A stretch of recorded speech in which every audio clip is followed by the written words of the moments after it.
Haleluya, puji Tuhan, salam sejahtera bagi kita semua Bapak Ibu keluarga besar GPDI El Shaddai Magelang. Kita jumpa lagi dengan Renungan 79 hari ini. Kita akan terus bertumbuh dan hari ini kita boleh bersama-sama akan belajar firman Tuhan. Bacaan kita sampai pada Amos pasal yang kedua. Saya akan membacakan di ayat yang keempat dan 5. Demikianlah bunyi firman Tuhan. Beginilah firman Tuhan, karena 3 perbuatan jahat Yehuda, bahkan 4, aku tidak akan menarik kembali keputusanku, oleh karena mereka telah menolak hukum Tuhan dan tidak berpegang pada ketetapan-ketetapannya, tetapi disesatkan oleh dewa-dewa kebohongannya yang diikuti oleh nenek moyangnya. Aku akan melepas api ke dalam Yehuda, sehingga puri Yerusalem dimakan habis. Puji Tuhan, saya akan membawakan firman Tuhan kali ini dengan tema ganjaran ya. Observasinya, latar belakang dari pembacaan kita ini adalah merupakan nubuatan hukuman Allah atas kerajaan Yehuda.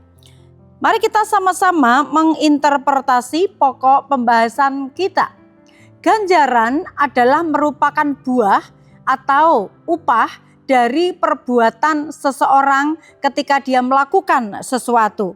Nah, kalau kita berbicara tentang ganjaran, kemudian di dalam latar belakang dari bacaan kita tadi, yaitu tentang hukuman Allah atas kerajaan Yehuda.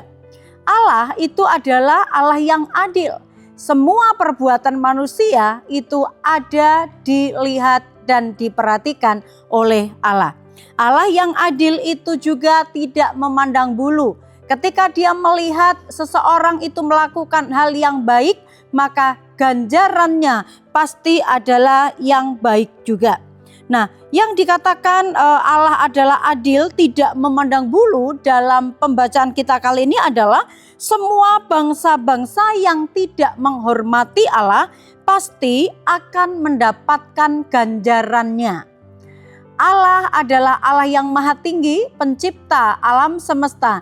Dia adalah Allah yang besar, yang layak terima penghormatan. Tetapi ketika ada bangsa-bangsa yang tidak menghormati Allah, maka mereka berhak mendapatkan ganjaran atas ketidakhormatan mereka kepada Tuhan. Dalam perikop ini membahas tentang penghukuman bagi bangsa Yehuda. Apa kejahatan dari bangsa Yehuda dalam pembacaan kita di ayat yang keempat ya? Kejahatan bangsa Yehuda di ayat yang keempat dikatakan mereka itu menolak hukum Tuhan. Menolak hukum Tuhan berarti tidak setuju, tidak mau mengikuti, tidak mau taat, dan ini adalah merupakan sebuah sikap yang menentang dengan sengaja. Dengan sengaja dia tahu ada peraturannya, dia tahu bahwa Tuhan itu sudah memberikan aturan-aturannya, tetapi dengan sengaja tidak mau, menentang, menolak apa yang diperintahkan oleh Tuhan ya. Kemudian kejahatan yang selanjutnya adalah tidak mengikuti ketetapannya Tuhan. Sudah ada ketetapan-ketetapannya, tadi sudah menolak. Karena dia menolak, tetapi aturan atau ketetapan Tuhan itu tetap ada. Namun karena dia menolak, maka selanjutnya dia tidak mau mengikuti. Ini menunjukkan bahwa benar-benar sebuah pembangkangan. Memilih jalannya sendiri, membuat aturannya sendiri yang menurut pemikirannya mungkin benar. Ya, semaunya sendiri, tidak mengikuti ketetapannya Tuhan. Bangsa Yehuda ini melihat bahwa aturan-aturannya Tuhan itu mereka menganggap tidak perlu diikuti pada saat itu.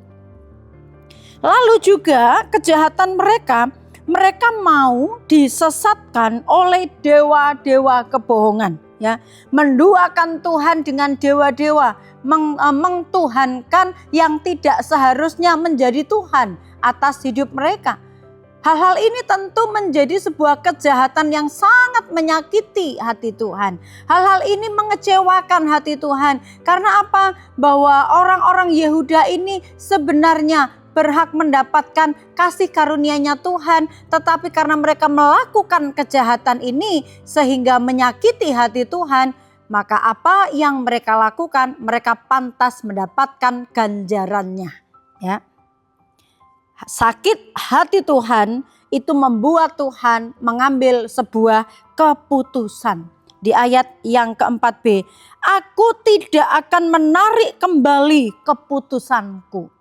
Waktu Tuhan sudah mungkin keputusannya tadinya baru berangan-angan, ya siapa tahu kalau mereka itu bertobat, tetapi ternyata mereka tidak bertobat, mereka semakin menyakiti hati Tuhan, lalu Tuhan berkata, aku tidak akan menarik kembali. Apa yang diucapkan Tuhan ketika Tuhan akan menentukan sebuah keputusan penghukuman, maka dikatakan Tuhan, aku tidak akan menarik kembali keputusanku. Keputusannya Tuhan atas Yehuda di ayat yang kelima, yaitu Tuhan mau melepaskan api atas Yehuda sehingga Yerusalem itu akan dimakan habis oleh api, akan dihancurkan oleh Tuhan oleh api, ya, di ayat yang kelima. Aku akan melepaskan api ke dalam Yehuda sehingga puri Yerusalem dimakan habis. Ini adalah merupakan ganjaran yang mungkin pantas, ya. Karena Tuhan sangat kecewa, Tuhan sangat sakit hati dengan perlakuan daripada orang-orang Yehuda. Mereka tidak menghormati Tuhan, bahkan mereka menyeleweng, menyakiti hati Tuhan dengan menyembah dewa-dewa lainnya.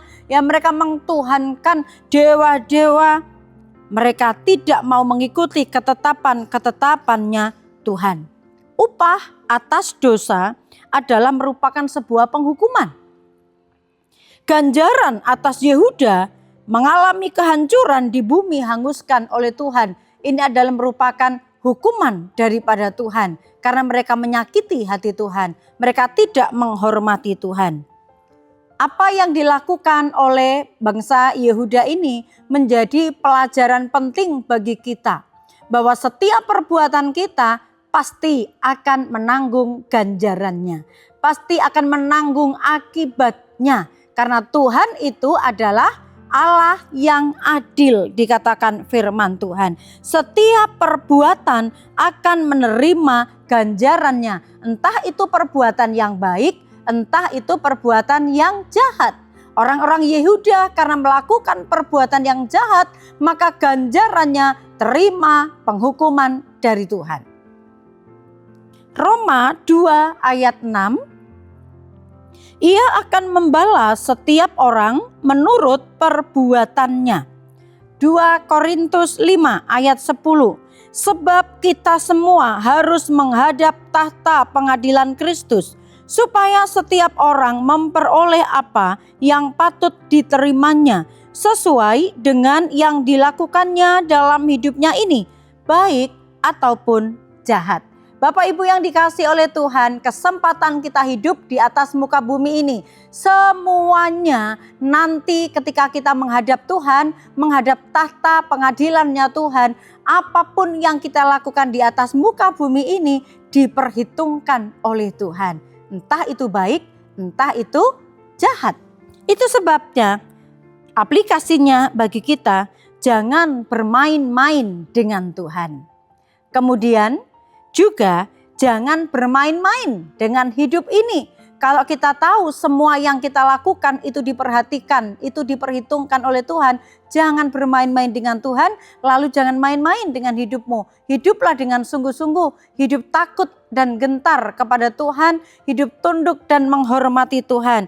Karena setiap perbuatan kita itu akan menerima ganjarannya masing-masing. Itu sebabnya Bapak Ibu yang dikasihi oleh Tuhan, marilah selama kita diberikan kesempatan hidup di dunia ini, mari kita melakukan perbuatan-perbuatan yang menghormati Tuhan, yang tunduk akan perintah-perintahnya Tuhan, supaya hidup kita juga kelak terima ganjaran yang baik dan kemuliaan daripada Tuhan atas kehidupan kita yang percaya kepada Dia. Haleluya, puji Tuhan. Tuhan memberkati kita sekalian.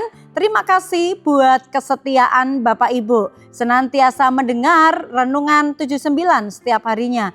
Dan apabila Bapak Ibu ingin menyampaikan sebuah kesaksian, atau pokok-pokok doa tertentu, Bapak Ibu dapat menyalurkannya melalui chat WhatsApp 0813 27420088.